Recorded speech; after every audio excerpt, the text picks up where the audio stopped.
Hey everybody, what's up? It's Dom here. I'm going to show you guys how to get noise suppression, kind of cancel out some of the unwanted sounds here on OBS. Starting off there, make sure in your settings that you have the correct audio put there for your microphone.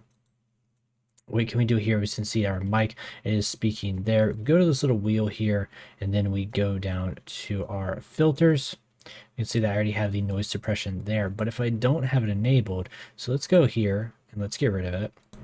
And you'll already be able to tell a little bit of the difference there between the quality, I'm sure. Let me go back up to filter here. And we can see there's some other filters there we can play around with, but the main one we're going to go with is the noise suppression.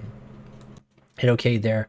You can use one of the two methods if you prefer, if you have a lower CPU and you want to risk it there with the lower quality, but if your CPU can handle it there, I definitely use the RN noise there for the good quality. Hit close and then you're good to go. All right, everybody, you know what to do. Till then, keep it safe. Peace out.